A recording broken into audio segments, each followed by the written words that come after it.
All right, we should be live. So, the idea of this rogue is going to be we're going to take Nathan. Say hello to everyone, Nathan. Hello. And Hello. in February, Nathan is going to have a good grasp on all these softwares right here. We're also going to be covering the phases of a set of drawings.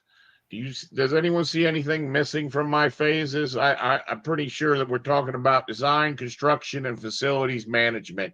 And I think the majority of stuff right now is going to be design and construction.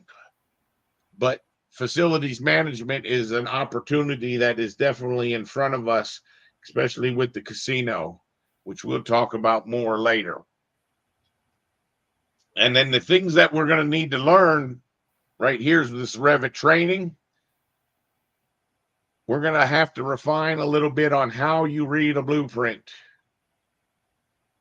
We're going to have to learn how to create those families. Right here's the family creation and family support. You're going to need to learn how to clean up a file when it goes from the design phase into the construction phase. And then we're going to be working in all this, doing all of this with online sessions that other people can watch or potentially even join in with us. My thought process is, and please, if anyone has any ideas, was doing this with StreamYard, but I do think that you could, is it this one? I do believe that they have a similar type thing with Vimeo. Okay. But for right now, I think we're going to stay with doing these through the StreamYard. We're going to be sharing files using Google Drive. Does anyone think of a better file sharing? Teams is Anyone? always good, but What is? Teams, but that's fine. Google Drive, because that's internet, right? Anybody can do that. Well, teams would sort of fall more into the StreamYard, I think, than the actual. I think with Teams you could do all of this meeting and webinar type stuff Oh, with okay. You're right. Teams, You're right? right. That's what businesses use. They use the Teams. Yep. Okay. Yes, yes. However, that's more for this interaction that we're looking at right now. My question is, how would you get a big file from you to someone that you know right now, Misty? Would you use Google Drive? I have to send a secured file transfer, so that must do something. It must go to a Google Drive somewhere, but I can That's send prob- whatever size I want out. Huh? that's probably an FTP. That's Okay. probably being done through your company through an FTP. Okay. Um, Most likely, yes. Well, I think because we also want to be able to provide all these families to other people. That's another thing we need to add. Let's see. You know what? I'd probably put that here. Library creation. Because part of the working thing that we're going to ask you to do, Nathan, is you're going to help, and we're all going to sort of chip in to go through all of our old projects and start to create a library of all the families that were already created. Because as you can see, from a beginner level, me making this family here, I don't think I lost Eric and Misty when I was creating that family. But I already know, Nathan, that completely went flying over your head. There's no way you could have grasped what I was really doing there at the speed that I was doing it. Now, we will be redoing it in our classes that are upcoming over the next 90 days. So you will be able to do it because that's one of my frustrations is that's something that most Revit users. How about, let's see, if you guys wouldn't mind chipping in with me, How would you describe different users or user levels At my company, you mean? at any company? Oh man. Oh, Just so you know, Nathan, I keep doing this, and Eric and Misty will chime in that it happens to them all the time. When I highlight a piece of text and I want to type on it like this, I want to change it to say users. Right. Then I want to come in here and I want to do the same thing with this to type something else. If my cursor is over here, now why did that work? Why did that work? It depends on how you've selected it. There are times where you get hung up on those text selections. A second ago, I swear I was over here and I was typing and it didn't work. that's Revit. Okay, so now when I actually go to type in something I want, it did it. So what I was trying to tell you is, you see where my little yellow arrow is? If I Yeah. type now, it's not. Can you hear me typing? It's not taking it until my arrow is over that blue. Then it will take it. Oh, that's so right. frustrating. Yeah, because with text, I'll be like, trying to get it. Yeah, I do understand now. Yeah, You understand what I'm saying, but Nathan, I didn't realize that. Okay. understand when you start typing, when you start trying to do this, and anyone who's watching this, you just realize this is how this is a sign to you from Revit that the text doesn't work. Is this Okay. just a Revit thing, or is this like Anytime you're putting in text, but if Misty or Eric would tell you, we do most of our jobs without putting in text. Okay. okay? So we would say, You get used to it. You figure it out. Yeah. but wouldn't you agree, Misty? That's why when I started this conversation, I said anyone could take a box and make a filled region, a brand new, right? An entry level user, he should know how to go to the annotate tab and make a region. Then he Oh, should yeah. know how to go and put in a piece of text, and he should be able to put that text in that box. The thing is, we don't like to do that because the text editor really doesn't work, because Revit is really not supposed to use text. Instead, what it's supposed to use is tags, generic annotations, and things that are using the label. All right. That's how you know you're doing it wrong, which is sort of funny because that's going to be probably one of our early steps about Revit is bringing AutoCAD into Revit. And I want to tell you a little story about, I don't know, 16 years ago. 16 years ago, Autodesk didn't own Revit. A new group created Revit, and it was an incredible piece of software.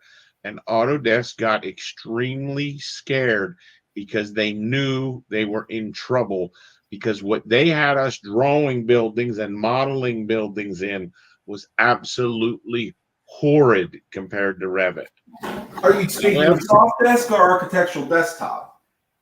At that time, it was Architectural Desktop. They had gotten past Sofdesk, right? They were past Sofdesk, but they were having us do it with Architectural Desktop.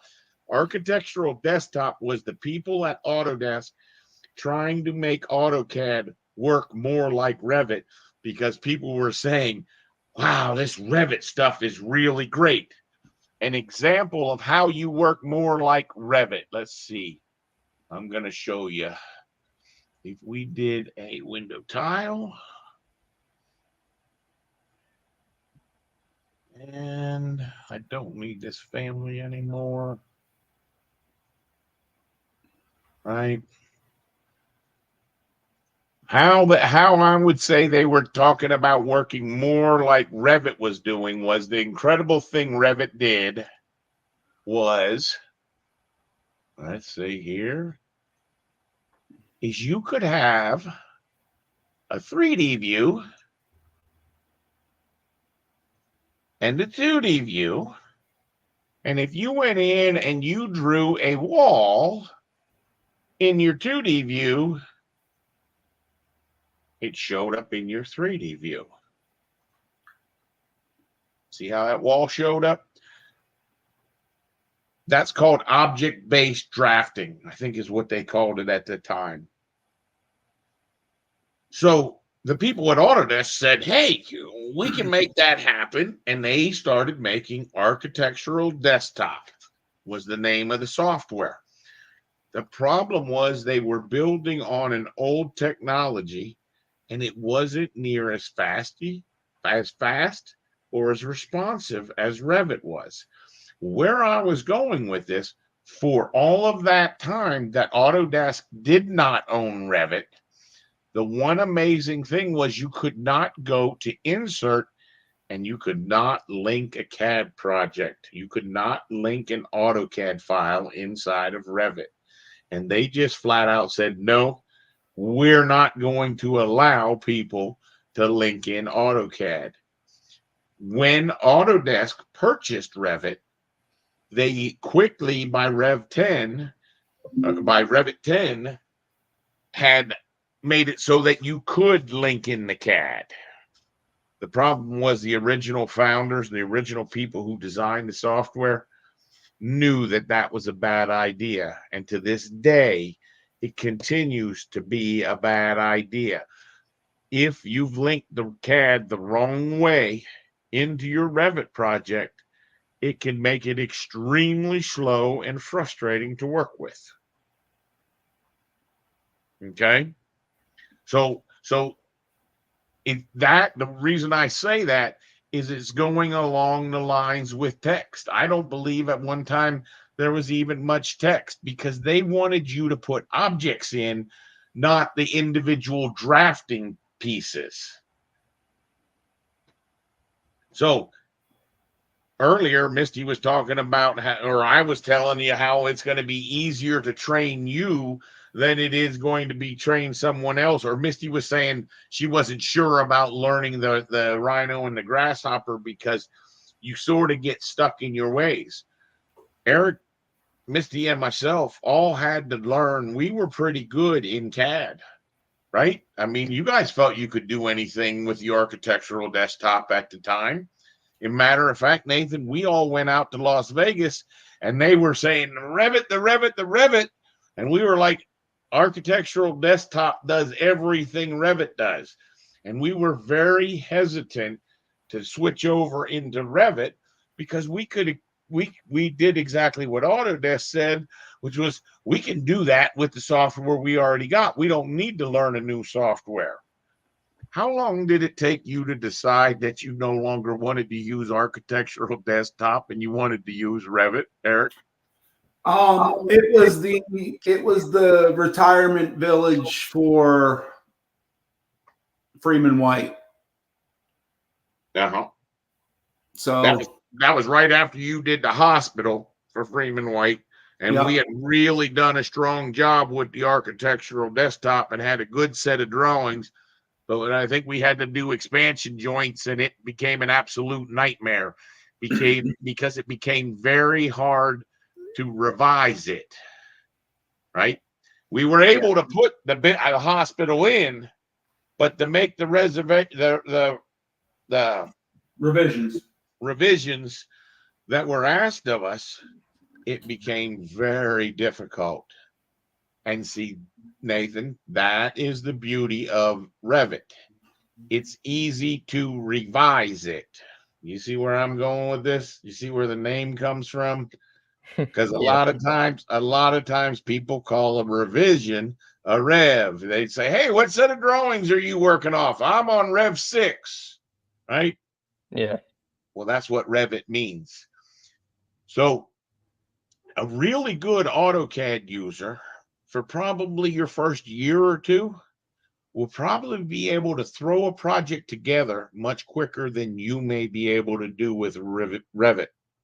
The difference is when you've got to make changes and think about it this way. I showed you that here I decided though I wanted those things to be red on the inside. Did you notice how by me making one change to this file, right? If It I did it take to the this, others. it does it to all the others. Right. Well, in order to make it easy to revise it, you have to have a good grasp on the families. Okay. And Okay. that's where people today still struggle. To this day, most people still struggle on those families. And like I said, they would end up going to a point where they would grab this guy and just copy this around, and say, Brian, I don't understand why this is any harder than what you're saying. Okay. Oh, boy, that is frustrating. It would just be more time consuming. I think that's the point you're trying to get right now. That's exactly what I'm trying to get to. Okay. Whereas if you make it with the families, that's under the premise of what the original software people did, which was we want something that's easy to go back and make those adjustments. Not Now, only time consuming, if you have 100 sheets and you don't go to every sheet to make those changes, you're going to have half your sheets one way and half the other way. This will get them globally. Right. This guarantees changes to everything. There's never a guarantee, but it assures you that you will keep it much more consistent than when you're doing it with these text boxes. Okay. All right. So I was going over the levels of users. Can we try to come together with what levels of user? What would you say is an entry level? Would you say that's your first year, first 2 years, first 5 years? When would you be entry level? First 6 months.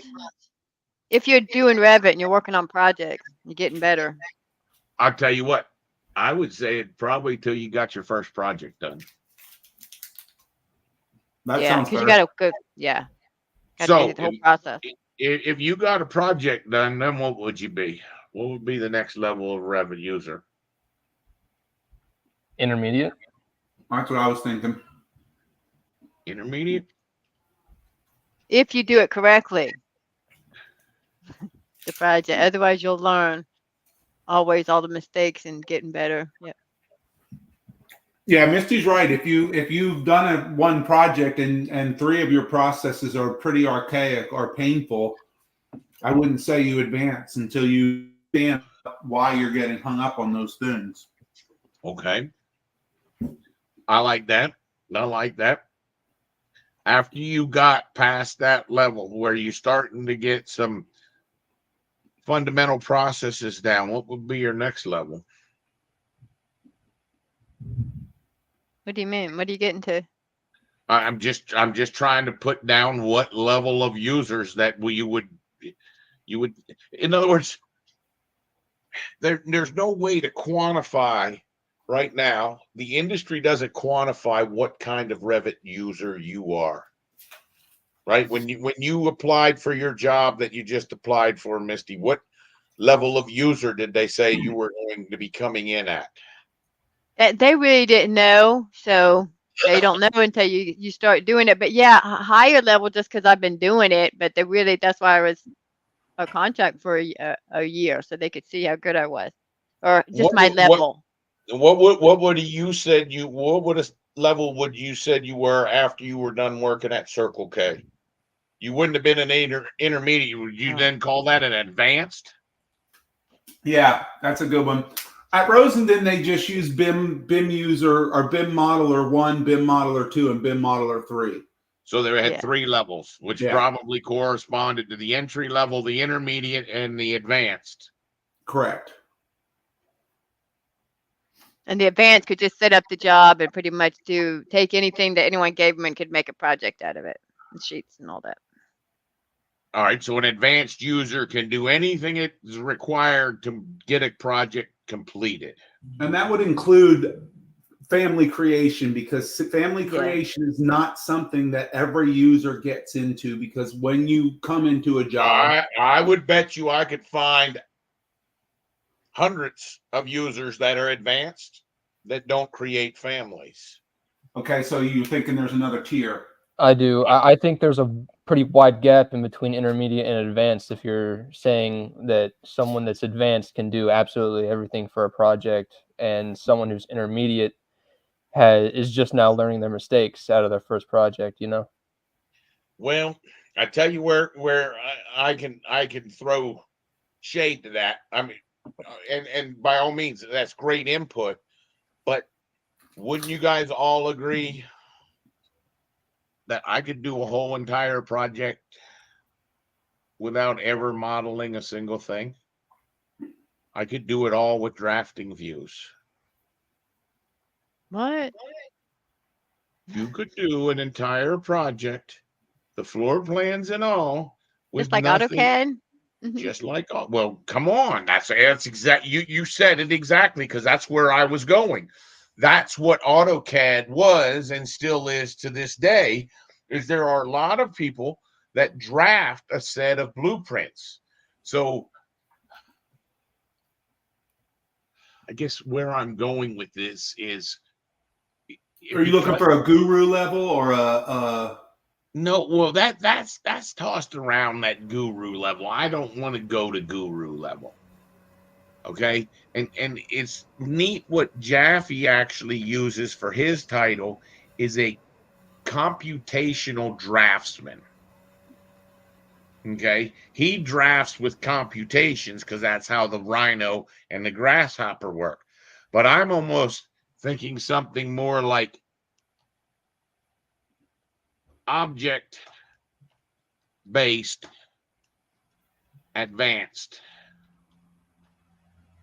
where you have no model lines in it whatsoever, or no where your drafting lines in it your whatsoever. actual Revit process is more pure towards those way the original Revit people envisioned their software to be used, and not contaminated with old CAD habits. Matter of fact, I'm going to put that in there. No CAD habits. And when I first got to that one company, I'd go to a section view and there were lines, and I was like, what? I just wanted everything to be 3D, and then I had to think more now. Well, and I'll be honest, I've jumped on jobs where they drafted the RCPs, all the 2x2 grid lines were drafted.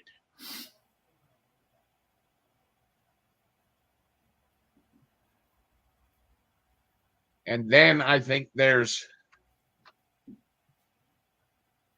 advanced with developed processes. Because wouldn't you agree that after you were able to do a job, as you started doing more jobs similar or slightly different, you started developing processes that you were like, wow, I didn't know I could do that. I didn't know I could do that. And you changed the way, see, and that's where I think the greatest disservice is being done right now in the BIM world is those processes a lot of times don't evolve. And the culprit of that of the resisting that evolution, any ideas what I would say is the greatest inhibitor of allowing you to develop new processes?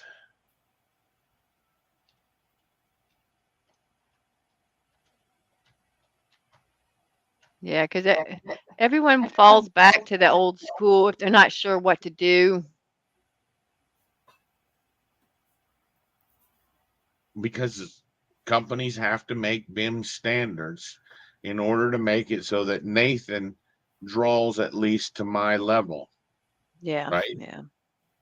The problem is that makes the assumption that I'm this last level, I would think, which, right? Yeah.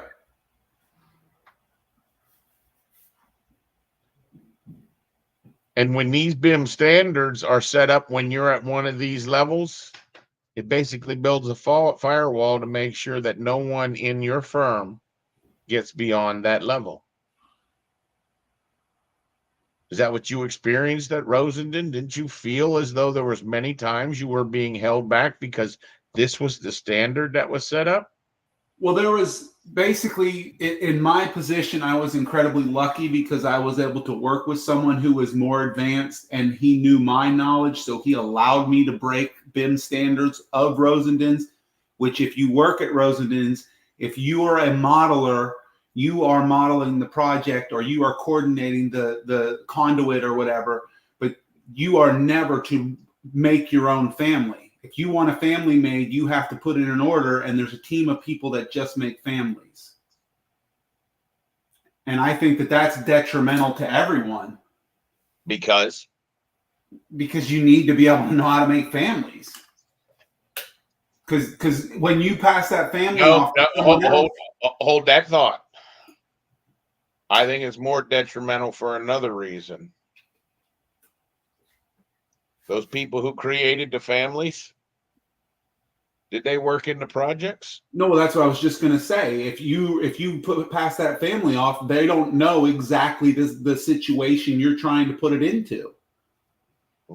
That's the flaw with the having a group that builds families versus a group that actually draws projects. Nathan, if you're hearing this, is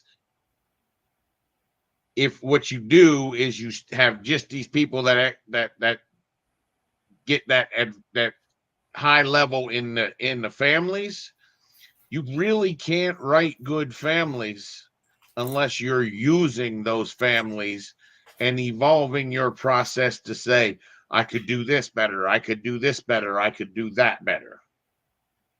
And you're never going to have that if all you do is write that family and give it to the people downstream to use. I think that I would strongly advise any company away from having that situation. Would you not? Would you, Misty? Misty, have you ever been in that situation where the families were developed for you? Oh yeah, and if they're not good enough, I just don't use them. I don't tell anybody. But only because it's just stupid using theirs. I mean, if you know how to make a good family, then I just use it. I mean, but if there's some good ones out there, I definitely want to use theirs. I won't have to make it, but there's a standard I use, and if I can't draw to it, I get not real happy. But that's the way it goes. No, that's what I'm looking for. And what you're saying is you basically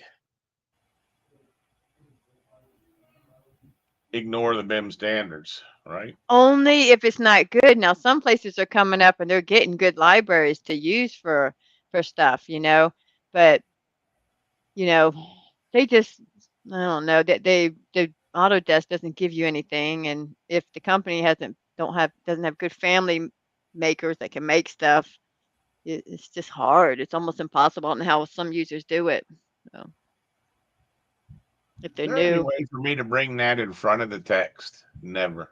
No, the text wipeout overrides almost everything. The text wipeout overrides everything. What about if I don't have this as opaque?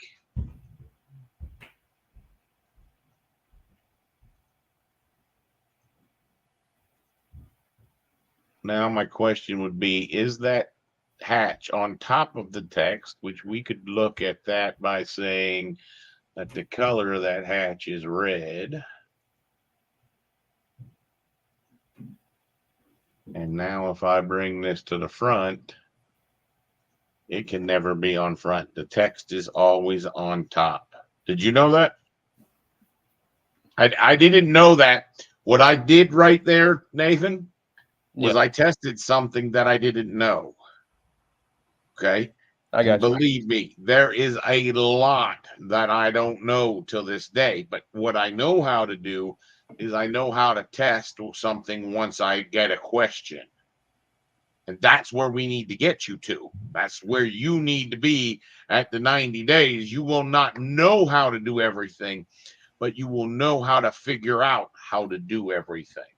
Problem solving. Problem solving. Oh Correct. yeah, and I was trying to show the one person I was making families how to just go in any direction. Don't just sit there, look at something, try to find something out. You know. Well, I feel like definitely talking about all these levels of like understanding. I feel like if you're able to create the families yourself rather than have someone create them for you and you just implement them, in the long run, being able to create them and implement them yourself will get you to that expert level without having to, rely on someone else's level of understanding. but you'll get what the trap that you don't understand that you will understand quickly is you can get in a trap that Mike is in, which is he's got, sure this is going to ask me to think, he's got all of these families. This one here, this one he's got all these families to build. It might take him 5 weeks to build all those families. Not only doesn't he have 5 weeks, he doesn't have 1 hour to build all that stuff. Oh, Jaffe, so good you could join. Yo.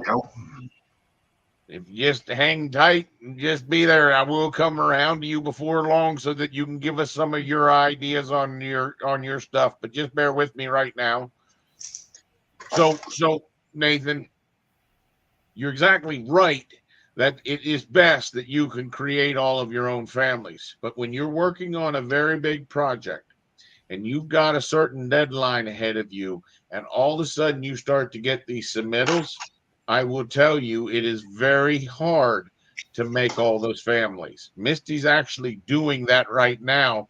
How have you been making out with making the families that you needed for your project? I'm doing good because they wanted this AWWA fitting to be the exact radius and takeout, and I ended up using the generic model fitting, and it just is perfect. It did exactly what you said, so it's working. I'm done pretty much now. Okay, now that was all you really needed to do was the fittings. Yeah, I had to have a 45 and a 90 because this sludge that we're moving through the pipe is very thick, so it has to be very large radiuses. So I had to have this. It wasn't. He didn't want to deal with, because sometimes fittings can do like a times radius, like 1.5 times the radius, but Yep. his was super custom, and he didn't want to deliver the job at all if it wasn't the right fitting. So he was not happy if he didn't get the right fitting. So. Well, that's the same thing with like pneumatic tubes or the drink conduits that we were dealing with. Yeah, I'm just so Yes. glad it worked out because I thought I wasn't going to be able to do it. I was doing my best to avoid it, and then I'm like, okay, I'll try to make it. Well, I'm glad that's working out that way, but to me it sort of sounds like you're using a little bit of a fake factor to satisfy the requirement that was put on you. In other words, Yeah, right. yeah, I understand that point, and I think all these fittings are going to work. I know you're talking about something else about how the treatment, but I'm hoping that these fittings don't react later down me. I've tried to draw them everywhere, because sometimes fittings will, at the end of the project, they'll be like, something's not working out funny, and so I just don't want that to be that way. So I'm drawing lots of fittings, you know what I mean? So you never know. Oh. Well, I'm glad you're able to stay up on the project that you're on, but I will tell you, Nathan, from my experience, is this step right here of making all of these families, it can be very difficult. If we're talking an hour a piece, there's 16 families here. That's 2 days, Mike, that Mike needs to work on these families. All right. Right. He doesn't have that 2 days. They're not giving him that 2 days. Everyone just sort of thinks that these families are all made, and more importantly, and that's what I was trying to go over before, is these families aren't exactly drawn right. These submittal drawings, you weren't along for when Tyler and Ginger and I were going through the submittals for the casino. Submittal drawings, everyone thinks they're an exact replication of what's actually going to be fabricated. And generally, that's not the case. So what happens is you can get lost into how you get started. I'm speaking from experience. I'm hoping Eric's going to chime in, because when you're inundated with all of these, it feels like, where do I start? Where do I don't even know where to start. And that's going to be our first class that we're going to do tomorrow after Jaffe, is how to start building these families. And it's very unique because we have 3 different types of families. We have these fittings. These here are on the expert end. In order to be able to make these valves, you have to be an expert level. And I'm telling you, even what Autodesk is giving you, they don't even have a full grasp on expert level. So how can it be that the people who make the software and give you, and we're going to end up showing you where they give you these gate valves and things like that. As a matter of fact, I just want to show you it. So that's back on this one here. See, Does anyone else hear Brian cut out when he's speaking? No, it doesn't. Okay, then that must be on my end, Brian. It's probably on your bandwidth. Hopefully it's not coming out in the recording. That's where Nathan and I will actually be watching some of these as well, for that reason. Okay. Oh, I lost Jaffe. Dog, I should have grabbed him when I had him. All right. So where I was going with this, if we take this family and edit this family, what ends up happening, and I didn't even know this before coming into here, all of a sudden they get all of these parameters, and it becomes very difficult for you to make any changes to this family. Okay. Not to mention, as I showed you before, when I was looking at this thing in this wireframe, I showed you that this gate symbol doesn't even show up appropriately. So in other words, I can find things out of the box families that are provided from Revit that don't allow them to function correctly. So that tells me they're not expert family builders. And I'll be quite honest, I'm curious if anyone has really mastered being an expert valve. What do they call those? Pipe fittings? No, pipe accessories. A pipe accessory builder. I know in my experience with Century, when I was doing the Nephron stuff, and I think you helped me through a handful of the fittings. The fittings alone, when you have to work with the tables and stuff. Yep. I think there's still flaws in that. Well, that's what we're going to find out. That's what we're going to find out. And what Nathan needs to learn is that there are lots of flaws, limitations, and bugs. Like I think they call bugs features of the software. But there's still a lot of things they have not resolved, but that can't stop us from doing our job.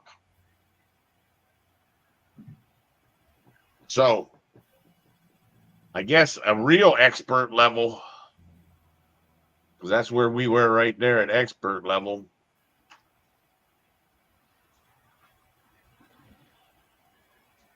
Would you call an expert higher than a guru, or a guru higher than an expert? I'm going to put the guru in there, even though I didn't want to.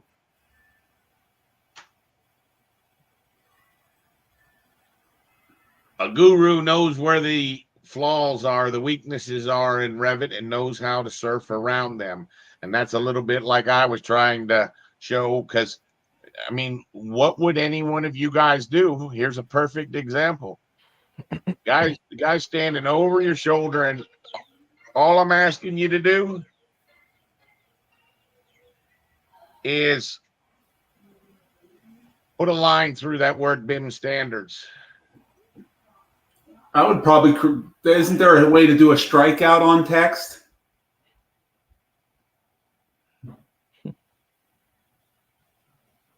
I'd say not in Revit 2020.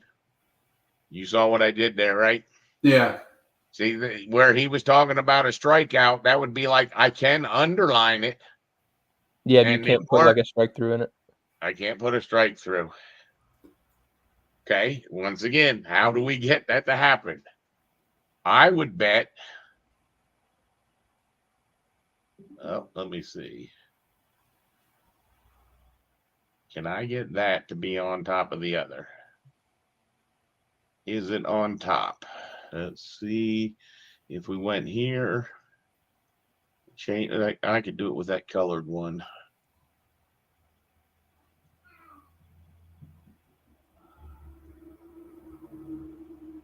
So you see what that says? Anybody see where I went with what I just tested? Mm-hmm. So if I came down here and I named our family one, annotation, family one, diagram box.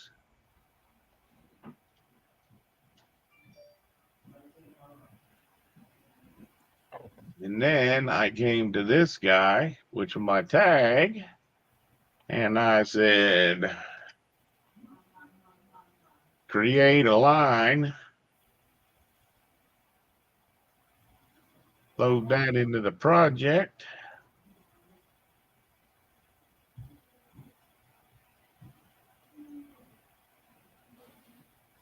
That's it.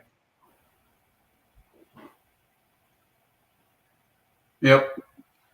And if I made that, you could adjust it here, right? We could say override graphics in view by element and make that a color red and a heavy weight.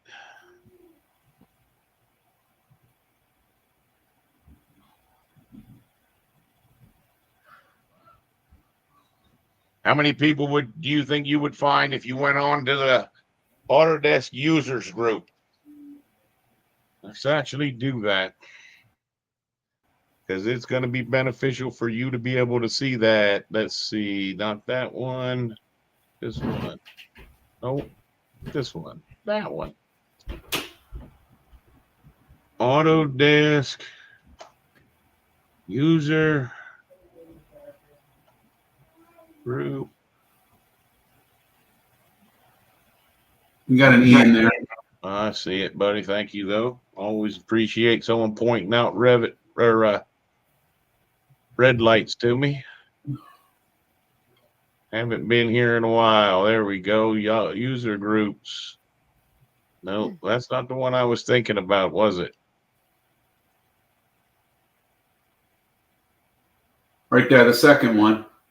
The second one's Augie. I didn't want to go to the Augie. I wanted to go. Okay. You know what they call it? They call it discussion. Like a discussion board. Yep.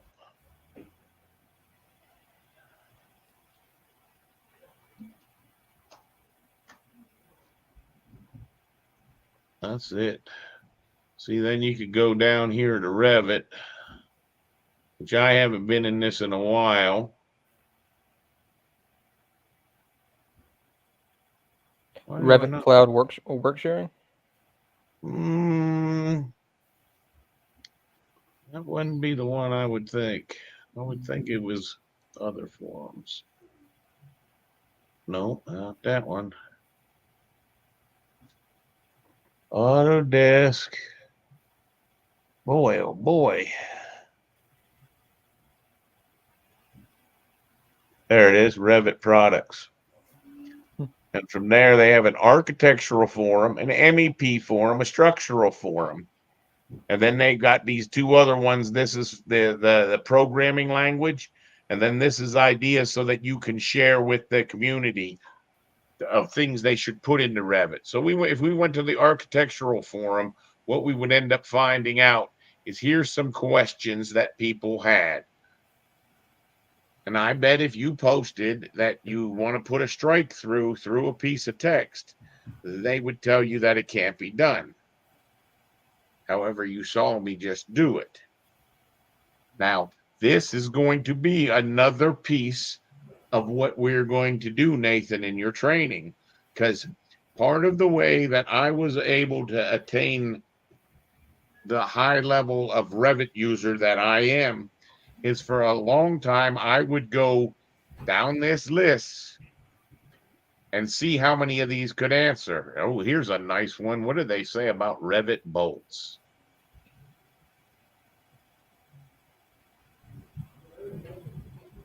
Hi, is there any way I can remove bolt types I don't ever use? Interesting. Interesting. So they do have bolts in the Revit group in Revit now? And one of the newer ones that I'm guessing.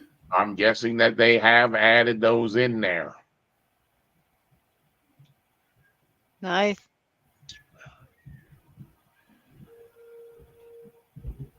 Well, it gives you an idea of where we're going to be going with the training, Nathan, is we're going to go surf these Autodesk groups and we're going to try to answer these questions as one of our tasks that we do on a regular basis. This is going to begin to give us a footprint.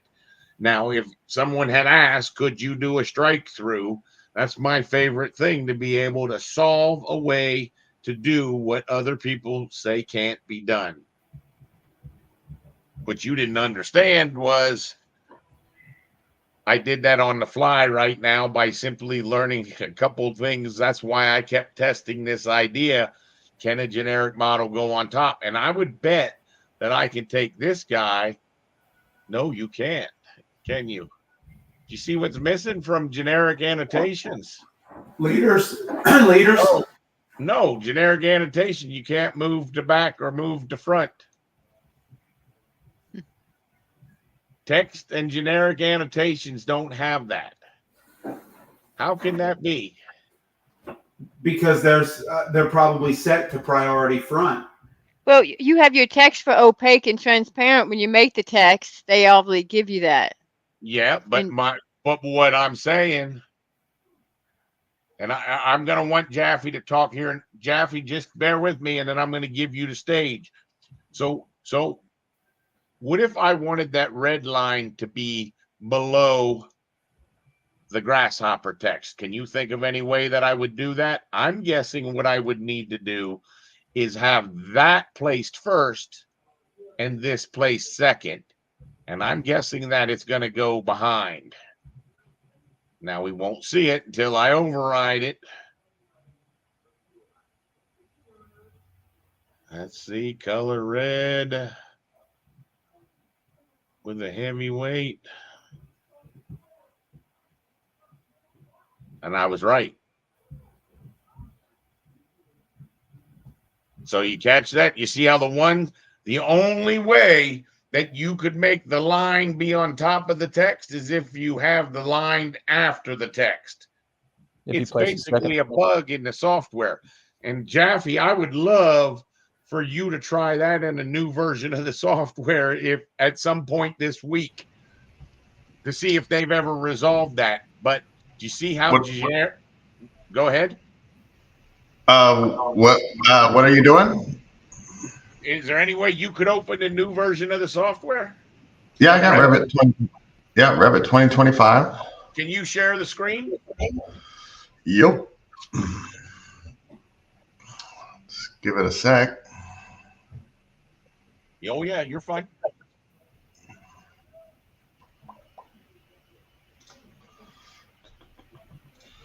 Thank you for joining. Yeah, just sitting here watching some football. Anybody winning? The Lions are beating the Packers. Is that good or bad for you? I think we want the Packers to win, but Yeah, we know how that goes. All right, let's see. He's sharing a screen and it's coming up. See, so this will also give us, if Jaffe joins us, he can give us some of the insights into the new software. Which, Nathan, what version of Revit are you running? I think 2024. Okay.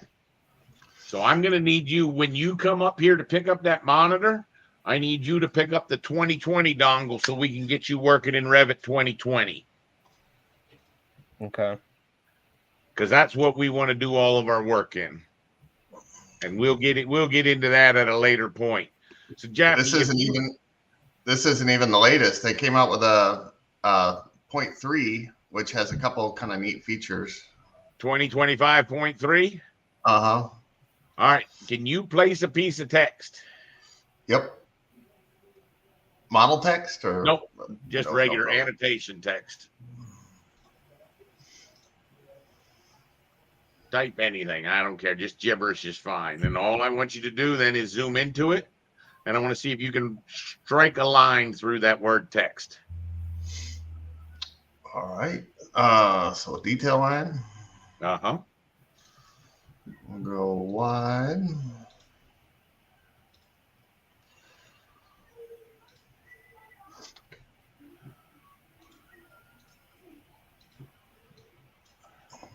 Bring front. So you see mine. If you can, I don't know if you've only got one screen. I'm going to kick my screen up for a second. Uh-huh. Can you see my screen? Oh, let me see. You see how I got that word grasshopper with the red through it? Uh-huh. Can you do that? I'm going to kick back to your Revit. All right. So what I needed to do in order to put a piece of line through the text.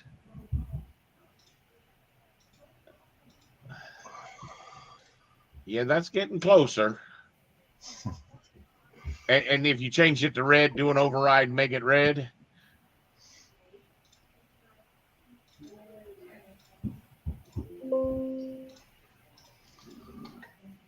That would be similar to the one line that I drew, but you can never bring that line on top of that text. All right? You won't be able to. You just won't. When you pick on text, does it have a spot where it says bring to front? Nope. All right. So if you now go to File, New, and at the bottom of the New, create a generic annotation or an annotation symbol. Uh-huh. Generic annotation.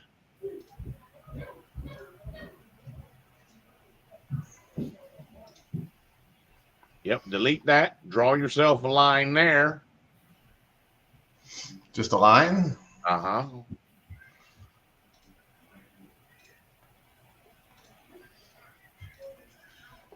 You don't need to change the colors. You just change the color when it comes in. Throw that back into your project and throw that over that piece of text.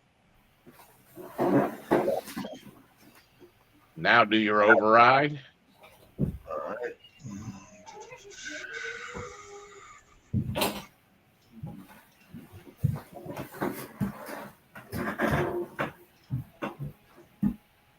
Now go ahead.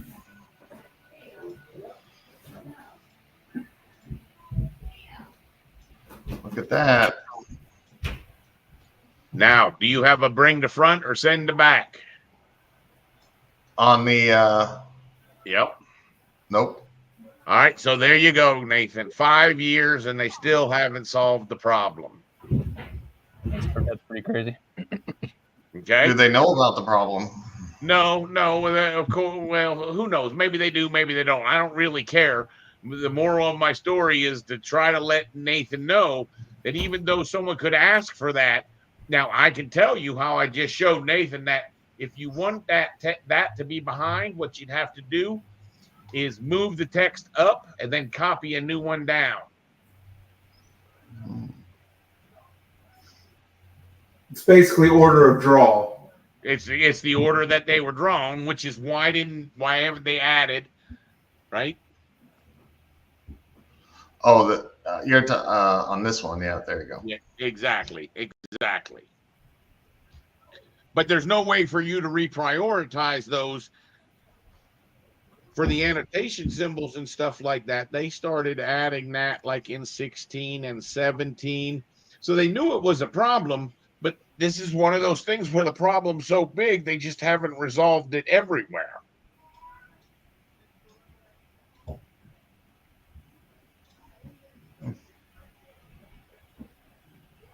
So you're still planning to do tomorrow, is that correct? Yep. Yeah. Will you send out an invitation that everyone to the people that were on the list that of here, or at least that, if not an invitation? Obviously Nathan and I would like an invitation, and we're looking to join with you. All right. Okay. Yep. Include me as well. Will do. I'll send everybody. Perfect. And what are you planning on doing tomorrow? You're still planning on just sort of going through a user group and answering questions that were had? Nope. I figured I would give you an hour intro just from scratch, how to get Rhino going and started. So then Nathan and I and Eric and potentially Misty, we can then tomorrow night load your software. Yep. Yeah, we're gonna walk through like just how you do it just from scratch, and then we'll go through some just walking through the software. Perfect. For an hour. Perfect. After that class, then I'm probably going to do from 10 to noon, same exact thing for the Revit. Okay, Nathan? So those are your first two classes. Okay. And what we're going to discuss is, I mean, it's not going to halt you to work with 2024, 2025, whatever you've got loaded. When did you load the software? Just recently? It was maybe, I want to say a month ago, maybe. I'm surprised they didn't make you load 2025. You might have 2025. Maybe. Hold on, let me look at it one more time. Okay, yeah, it says Revit 2025. Okay. So yeah. That's not going to halt you, but you got to understand what I'm going to do a little bit different than Jaffe's class is I'm going to want you to start it up, and I'm going to basically just try to get you to click the buttons and you to do the work. Now, if there's something you have a question with and I can't start to make progress, then I'll share up my screen and I'll show you how I would be doing it in 2020. And then we're actually going to get you you can help us test some of the new functionality. That's something that Eric and Misty and I always used to do, was we would download the new software and see what was different.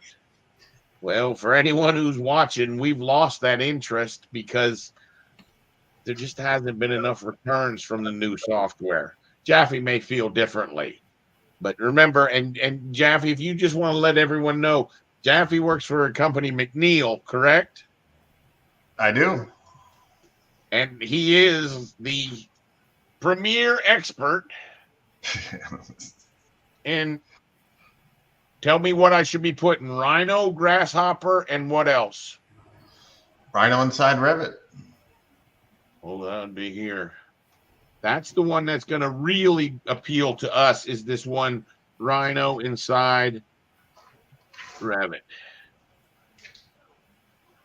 And do I need to add Python on here too? No. You're not going to be teaching us Python? I'm not proficient enough to. Good. I've gone through it. We'd be learning together if we are. All right, so we got Rhino inside Revit, and Grasshopper. That's basically what we're going to walk away with, what you're going to teach us. There's no other softwares? No other softwares. What about Grasshopper? Grasshopper's the one with all the rubber band stuff, correct? Yep, that's part of Rhino. It's part of Rhino, so maybe I'll do something like that. And Rhino inside Revit is part of Rhino. So Grasshopper should be in between the two, because that's the conduit. right? You can't get inside of Revit without the grasshopper. All right. Not really.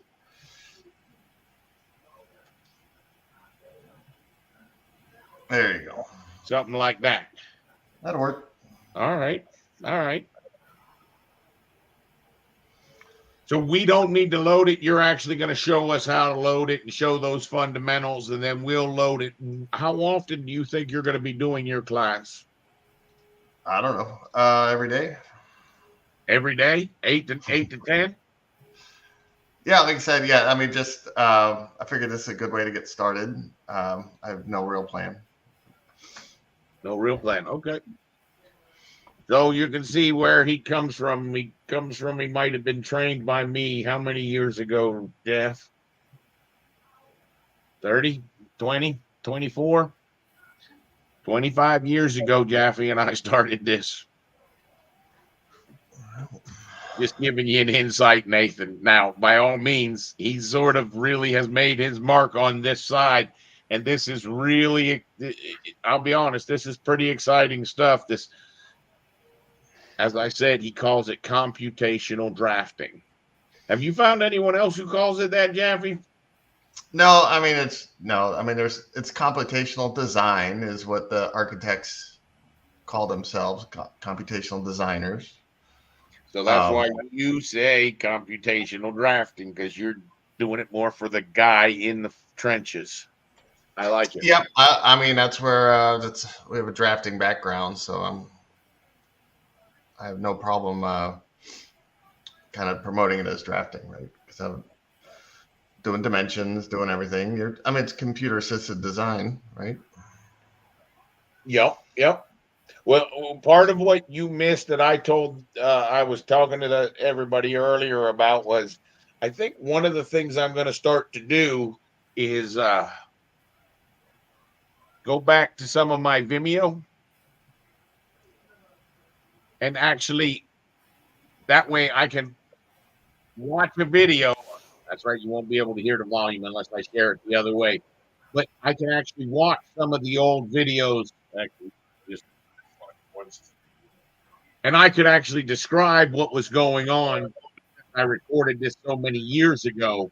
But the idea was I had to build this skid. And these videos go through them. The idea being we're also going to try to watch other people's videos and sort of critique them. And when they say, always do this, we might hit pause and say, well, I can show you some reasons that you might do it a different way, kind of thing. So my thinking was, and this just came to me last night, was instead of critiquing other people, I think I'm going to start by critiquing some of my old videos. Plus, it's going to give Nathan the opportunity where he can watch one or two of those videos or one or two of those segments, and then we can get hit with questions. Then he can hit me up with questions and I can answer him live time, like he says, well, how did you do this or how did you do that? I couldn't quite follow it. I can hold his hand through it. But my thinking is some of my classes I'm actually going to do the recording of the video first, because it's hard for me to talk at the same time as actually driving the computer. Now, other times, what I'm hoping that'll happen, Eric, Misty, hint, is I'm hoping you will drive the computer while I describe it, or vice versa. I drive the computer and you describe what's going on. Yeah. That makes sense? Yep. So you want to see the new stuff in 2025? Yes. Show us what you got. Oh, I just removed you. I put you back, Jaffe. Can you share your screen again? Yep. Do you see it? Add in managers. Yep. So they have an add-in manager, which is not a big deal. Then you have a spell check in the text editor. Uh-huh. That's kind of fancy. You can duplicate layers of compound elements, which is instead of inserting one and then copying and pasting everything. Okay. Yep. You could recenter the room reference lines and room tags. Yeah, that was in the case add-ins a long time ago. So that's good that they've included that. So they've included an add-in there. Keep Yep. going. PDF export status. That leads me to believe they still got a problem doing exports as they've always had. Keep going. Then you got some extra features, electrical circuits, improving the panel connection dialog to include the panel name with the issue. That's been a problem. Some rebars, some ceilings, added the ability to optionally export ceiling grids to IFC. Okay. That's kind of interesting. Yeah, the plan region has the ability to cut a direct shape by a plan region. I didn't even know that was a thing. That was a bug that someone wasn't happy with and had high-end support. That's it? Yeah. Well, there in the details here, there's one for twin motion. Added an option for a twin motion substitution path key to configure the folder from which on-demand downloaded assets can be loaded. Okay. Oh boy, that's it? Yeah. Wow. Show us what it looks like on your screen. Did you close it? No, I got it open. But I was gonna install my update. That's fine. But this is this is 2025.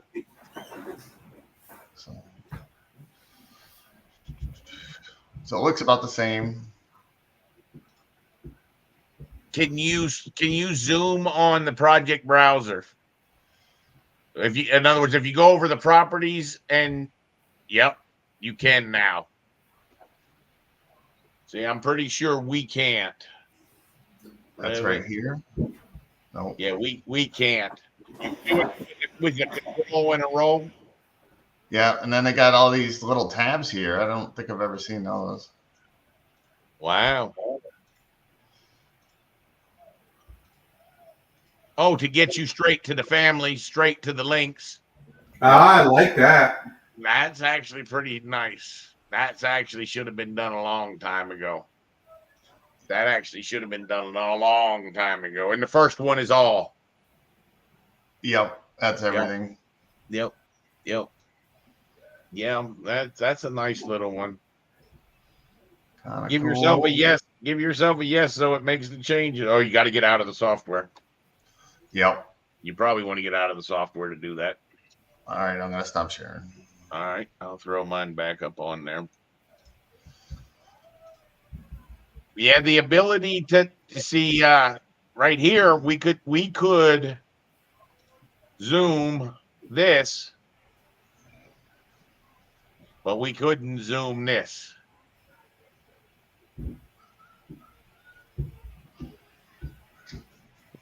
That's pretty nice. That's pretty nice that they added that and then those buttons right in there.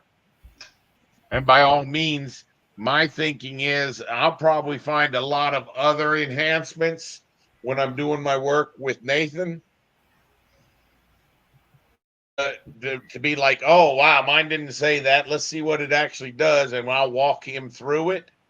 But I'm not. I don't see the one that you showed me first was the add-ins, right? Yep. And what was it doing with the add-ins? What did you see that it was doing? It was just an add-in manager. It kind of told you the time that they were loading and if there was updates, because it's tough when you have your a bunch of add-ins, like you have Evolve Lab. Yep. So you could quickly, through that add-in, disable other add-ins, because it's kind of a pain. Either you gotta like unload them. Yeah. So that's a quick way to unload them. I think you still got to restart Revit afterwards, but because before they had there was a plugin because we run into that all the time with conflicts with other add-ins. So their Rhino inside Revit doesn't run because there's an issue. Or in the case of 2025 this week, CRT, I think you're familiar with them. Yep. Has a Revit add-on that as soon as you open up Revit with with Rhino inside Revit loaded as well, it'll crash. So, you mean CTC? CTC, yeah. Okay, you said CRT, and I was like, I bet it's CTC. All right, so Nathan, what we're talking about when we say add-ins, you see here where it says PyRevit, MEP? Yeah. These are a bunch of really neat commands that the fellow that works with Jaffe wrote. But from what I understand, Jaffe says he's not developing these anymore. But I would like you to take a stab at downloading the add-in for PyRevit and see if you can get it working on your machine. So all I'm going to give you is sort of like just to test you to see how comfortable you are at doing it. So you see that PyRevit? Yeah. If you do a little search on the internet, you should be able to find the installer. Make sure you don't have a Revit running when you do it, and see if you can load that installer. Okay. Yeah. And then that way, when we get through the rest of these, architecture, structure, steel, systems, because we're going to go through those. And I know Ginger's logged on, but Ginger and Tyler would tell you that we went through all of these once with them. I want to do the same thing with you, but you are going to be driving the computer to do it. And I'm going to be walking you through them step by step. And that's going to give you the beginning of your sea legs so that you can get what? We can take you from an entry level and start working you towards an intermediate level. I would like to see you there before Christmas time. Okay. Make sense? Yeah.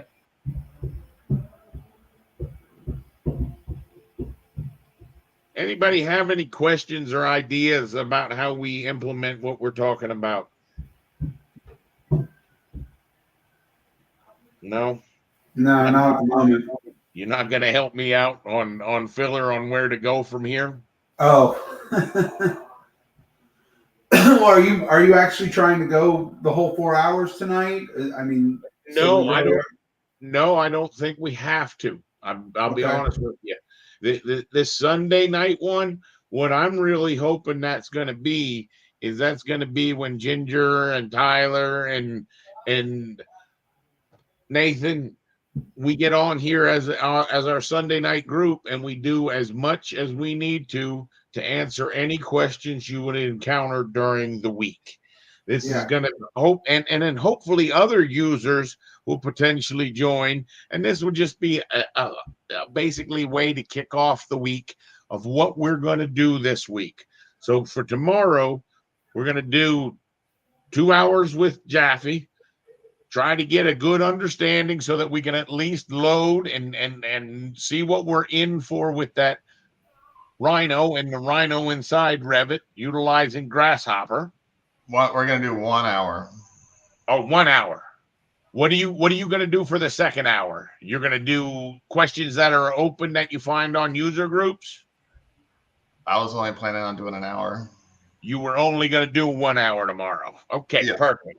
And you're going to do that from 8 to 9 your time? Is that correct? We can do it then. What does that make it for my time? 9 to 10? Yep. Is that good with everybody? You think you guys can join at 9 o'clock? I will not be able to tomorrow for 9. You have a 9 o'clock conflict. Do you want to do the 8 o'clock, or do you have to go to that No, it's someone's coming here. So you could do 8 to 9 our time.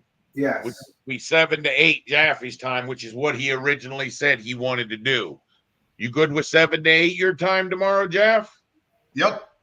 All right. Then that's what we'll do. And then when you jump offline, Eric, Nathan and I are going to keep cranking, and we're going to have a target of about 2 hours, because then his brain's going to start to hurt and my voice is probably going to drift away. Yeah, I'll be able to join you probably about 9:45, and then I got to bail out again at 11:30. All right. Well, that's fine. That's fine. You can jump on and off as you want. Jaffe, so if you're only going to do an hour stream, do you just want me to set that stream up tonight and then I've got a paid version. So you got a paid version, so just send us a link. Yeah, but I think you can join as a streamer as well, right? Right. So you could stream and I could stream. I haven't even looked at the settings or anything yet. So, well, and that was one of the ones that I hit everyone up for earlier. Back here in Vimeo, I don't understand this. It has you choose this plan. Remember, and this is a little bit different than when we started. And all it tells you is the amount of storage limit that you have. And I'm pretty sure that you had us at advanced over standard. So we should have 1 terabyte of storage. But what it doesn't tell you anywhere in here that I could find, because I ended up coming down here, it doesn't tell you how much you can upload. However, if I come in here to this one, let's see, and close this down, and I said, let's see, I wanted to do, Down at the bottom. I want to do an upload, new upload. Right down here, it tells me my storage is 0 bytes of 20 gigabytes. It tells me that I can only upload 20 gigabytes a week, if you remember. So what do the plans look like again? Well, see, that was what bothered me is, because none of the plans say you've got 20 gigabyte. See, it goes from 1 gigabyte to a starter is 100 gigabyte and I'm telling you, I'm pretty sure we're at advanced with a 5 terabyte, but it doesn't ever tell you that you have a 20 gigabyte a week limit. Do they have a little chat bot or anything you can? Yeah, I could do that.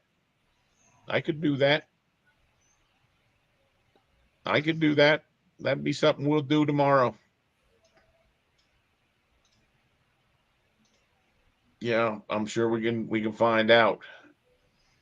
But to me, it just seemed a little bit odd that they don't give you that information and they don't tell you, well, you can upload more, because I mean, I don't think we're going to run out of 20 gigabyte, but I do know several times when I was writing maybe 20, 30 videos, I was getting close to my limitations.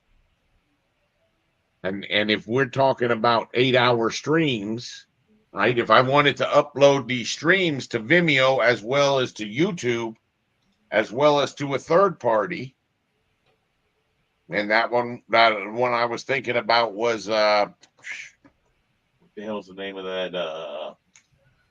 Rumble. Because I was thinking about going Rumble, YouTube, and Vimeo, posting those videos. Do you think of that? Can you think of anywhere else where you would post those videos? Because you're doing them like through an infrastructure, aren't you? I was gonna do it to the YouTube. You were gonna do it to the YouTube. Yeah. Were you gonna do it as well to McNeil location? We have a YouTube. So you would just be putting a link on your McNeil pages that would take you to the YouTube. Yeah. Like I said, I'm just kind of winging it. All right. Trying to think if there's anything else that I was thinking of.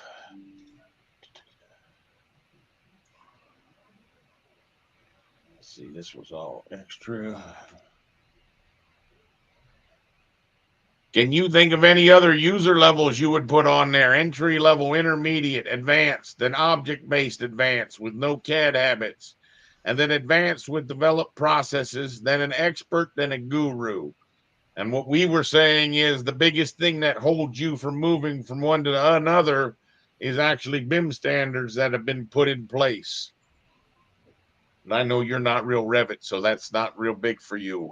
Where would you say someone who knows how to do the Rhino inside coupled with their Revit? In other words, your users that use Revit that are also utilizing Rhino inside, Mm-hmm.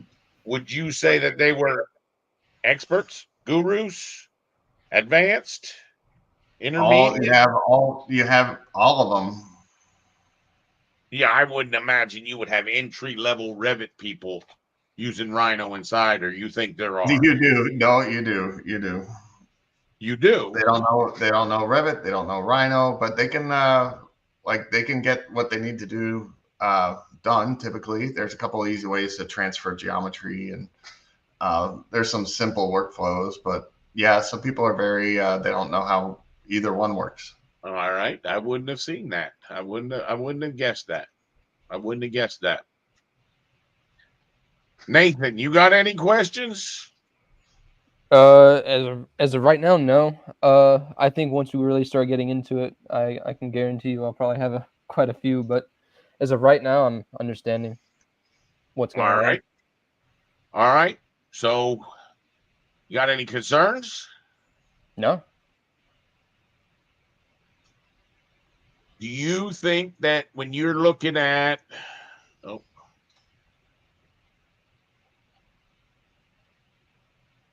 can you read that blueprint right there?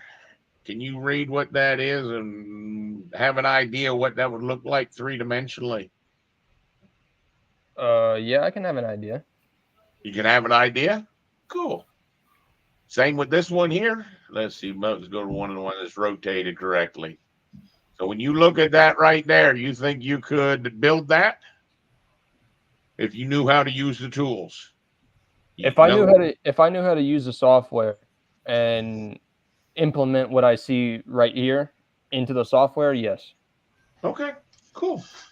We could build that tomorrow morning in a half hour.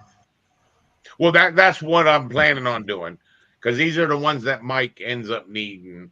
So, but I don't want to do that with you're saying you could do that in a half hour in Rhino and then push it to Revit? With connectors? No. Don't push them. Don't push them, man. I'm just asking. No, that's a legit question. No, we could sit there and just draw it out real quick. Especially if you had the background actual DWGs, right? Didn't have to guess. What's the oldest version of Revit that you can do the Rhino and Revit with? 2017. Okay, and does Rhino and Revit eliminate the use of Dynamo? Eliminate? That sounds brutal. You could still use it. I don't think you could use them at the same time.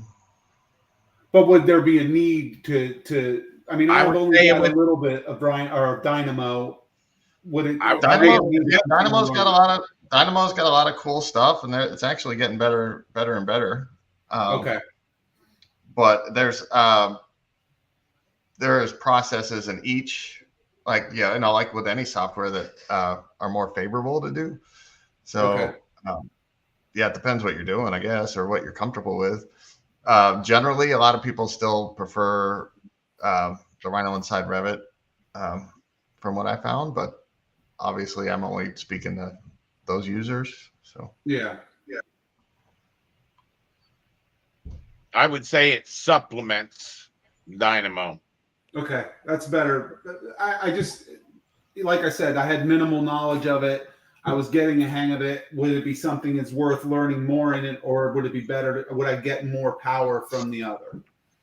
I think they're really related. The way that the Dynamo handles data is a little different. As far as when you're kind of using your wires to manage the different inputs and outputs. And then Dynamo's got a lot of plugins, right, that are pretty powerful. And they have the newer stuff's a lot of their sharing ability to share from within a workplace where they could share the definitions. But that's only from kind of advertisements I've seen, so I don't know exactly if it works. But the big problem with Rhino inside Revit is that you kind of got to know Grasshopper, and that's just not for everybody. So there's a big learning curve if you're getting into that seriously. But I think that learning curve's there with Dynamo as well. Yeah. It was not easy to understand exactly what was going on right out of the gate. That's for sure. And I think having the opportunity to have Jaffe with his expertise in it, I think it would be beneficial. I think we're going to have a shorter track to learn some of those things. And I'll be honest, I think it's going to end up being a two-way street, because I think that there's a lot that we can see that we need to be able to do as a repetitive task. I just know that's how it worked whenever Jaffe and I were doing this stuff for the last two projects. By him having a good task ended up making him write a better program for us to be able to automate some of those tasks a little better. Yeah. But I think at the end of the day, there's the one thing that I saw as a weakness, and I believe both Dynamo and Rhino Inside have as a weakness, is the ability to do it to mass numbers of files. Is that You're correct? saying it's going to be isolated to the file you're creating? In other words, it's not easy to have it open up a file, do that thing, open up another file, do that thing, open up another file, do that thing, open up another file, do that thing. That was one of the weaknesses that Jaffe and I ran into in one of the needs that I had, which is where Nathan comes in. Remember, we're going to have a bunch of grunt work that we need to pass off to Nathan so that he can get his clicks. Because the one thing we did not discuss, and I'm hoping that Misty will chime in here, is I would absolutely say that it would be calculatable. How to get to entry level to intermediate is the number of clicks that you make. And how to get intermediate to advanced is the number of clicks that you make. And I don't think you could ever just simply watch videos and read books and watch, and ever get through these levels without clicking. So do understand, Nathan, your clicker finger is going to get its use. Yeah, I might have to switch over to another mouse.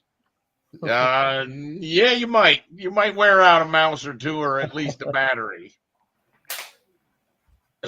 Jaffe, thank you so much for joining. Thank everyone for being here. Ginger, I'm not sure if you were watching or how much you were watching, but thank you for joining. Yeah, I've been here the whole time. I figured you would be. And we will keep you on the list of the invites, but understand, if it's during the daytime, if you got time to watch it in the background, watch it in the background. If not, go back and watch it. I don't want you and Tyler to feel like you're left out, because I still feel a camaraderie from what we've gone through over the summer. I don't want to leave you guys behind. I don't want to leave anyone behind. Eric and Misty, I appreciate you guys joining as well. I know this is a lot to ask, but I think if we just sort of iron out these wrinkles and get a process going across the next 3 months, I think we can put Nathan, jump him real quick from this level to, I'm hoping he lands somewhere around here, one of these 3 levels, 4 levels at the end, which I am telling you, Nathan, once you're there, if you need help finding a job because you want to take a full-time job, I don't think you'll have a problem doing. I think I would speak for the whole team in saying, I think we're hoping that this whole team can sort of stay together and we may start something new and incredible. That's at least my hope. So thank you guys for all joining. I think I am going to go ahead and end the session. And then tomorrow at 8 o'clock Eastern time, we'll be joining to see Jaffe and see what we're going to be there. So it's sort of neat, because we'll be going from this expert level right back to entry level with Nathan. That makes sense? You guys have a good night. Thank you. Adios. Thank you, guys. Yep, thank Later. you. Bye.